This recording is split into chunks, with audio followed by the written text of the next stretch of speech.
The video you see in front of you is the world's largest and most beautiful ocean, the Pacific Ocean.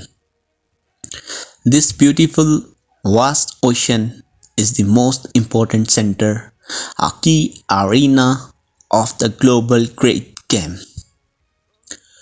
Because two world parts, China and America, are extremely active for dominance over this very ocean. So active that a third world war could begin at any time over this competition for dominance. To win the Pacific Ocean, America has a weapon that China does not currently have. Because of this, America has a slight advantage over China. But China is now also building this weapon. In fact, it is close to completing it. This weapon is called a blue water navy. This blog on the Great Game is the story of this very weapon.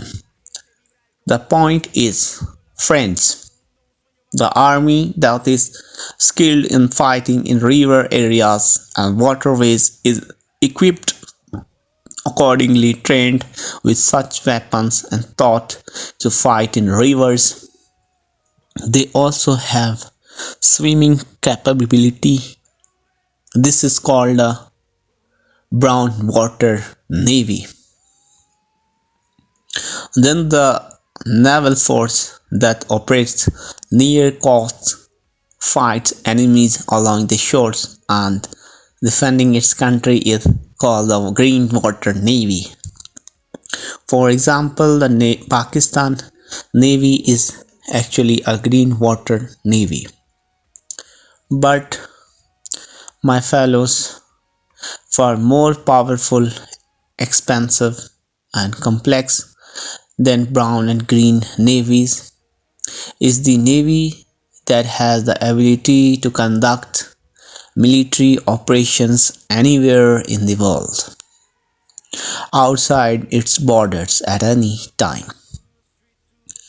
This is called the blue water navy. Of course, any country can move its navy anywhere and conduct operations far from its borders, but only the country that has a blue water navy can carry out the most difficult operations worldwide in the shortest time or respond to them. For this, it is necessary to keep thousands of troops ready at key global trade routes and strategic locations at all times.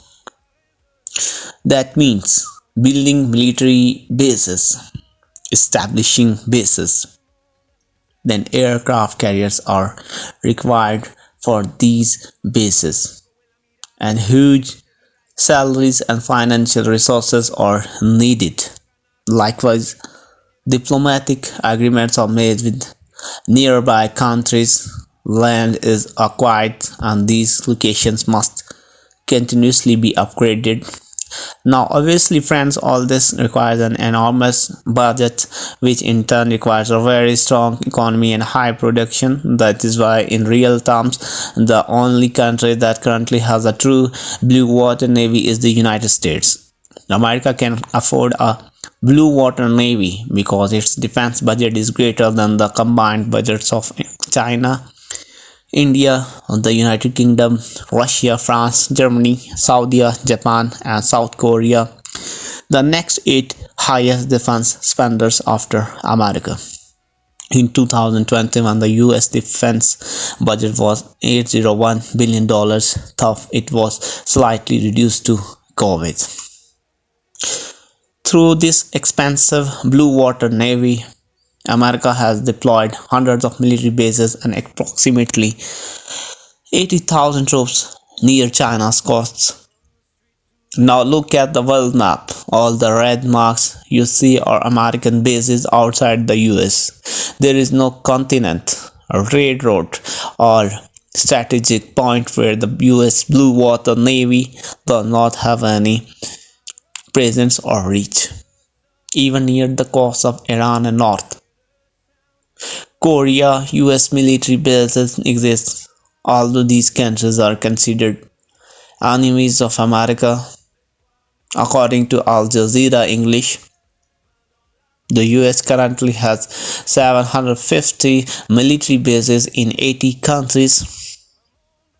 More than half of its forces are deployed on these bases, with the largest portion near China in the Pacific Ocean, where and exactly look at the map again to the east of China. There are 120 US bases in Japan and 73 in South Korea. Further in the ocean, Guam and American territory also hosts a large US military presence. Then there are bases in Australia, the Philippines, Brunei, Singapore, and Cambodia. All these locations are at least 10,000 kilometers away from America, yet close to China. Despite this, America has remained the naval king of this region, but now the situation is rapidly changing. China has also started establishing bases one by one to compete with America, beginning in the Pacific, especially in the South China Sea.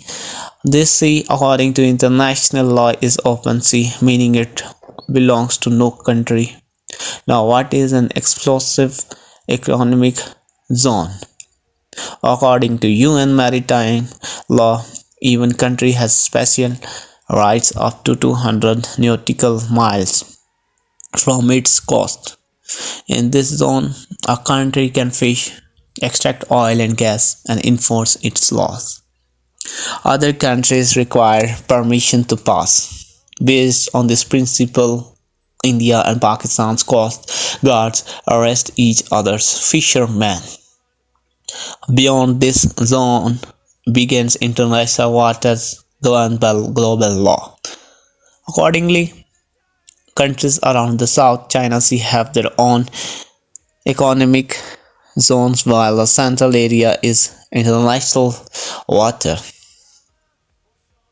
But when even a powerful US ship passes through, Chinese officials warn it to leave, saying it is Chinese territory. And when a weaker country like the Philippines passes, the tone becomes harsher. This is how global politics works: soft with the powerful, harsh with the weak. When Chinese officers warn US pilots, the US crew has a pre-written script. On the first warning, they read the line stating, "This is a free and harmless US naval aircraft conducting lawful military duties in international waters." But Chinese officials ignore this and issues a second, stricter warning. The US pilot then reads the second scripted response, then becomes a third, even stronger warning, after which the aircraft proceeds. As long as it remains, it keeps responding mechanically from the script. Friends, this place, the South China Sea, is extremely important. Around $5 trillion of trade passes through it annually. For East Asian countries, this region is a matter of life and death economically. For example, 86% of Vietnam's, 85% of Indonesia's, 74% of Thailand's, 66% of Singapore, 58% of Malaysia, 47% of South Korea, and 40% of China trade passes through there. Although Chinese percentage seems lower, in dollar terms its trade exceeds that of all other regional countries combined.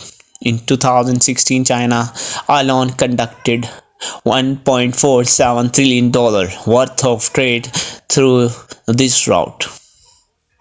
In comparison, the US transported only $208 billion worth of goods that year. Also, one third of global maritime trade passes through this sea. It holds an estimated 11 billion barrels of oil and 120 trillion cubic feet of gas. It is also one of the world's richest fishing regions, providing 12% of global fish.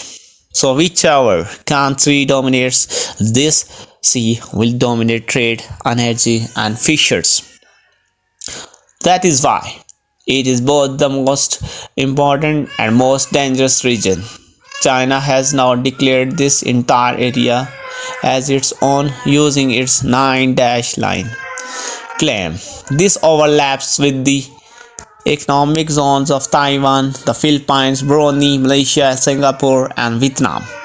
To enforce this, China built artificial islands and converted them into military bases 2014 to 2020. These bases now have runways, radar, anti-craft and anti-ship missile systems. China calls this strategy AD, anti-access area denial, meaning any force approaching China will suffer heavy losses. China is expanding further into Indian Ocean, Africa, and even the Caribbean, building influence and infrastructure globally. Friends, this is the story of the Blue Water Navy and China's long-term strategy. While the US was busy in wars like Afghanistan and Iraq, China quietly built the system.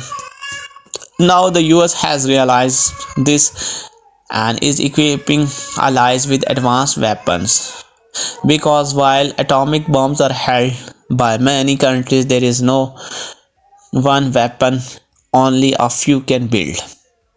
Atomic bombs may exist in dozens or thousands, but the weapon we are talking about, even a handful is enough. What is this weapon? And you know that the third phase of the great game is now not on land, not on in the seas, not in the air, but far above in space. How China, Russia, and America are clashing in space. Who is defeating whom? Or that we will discuss in the next vlog. Do watch it, friends. Thank you.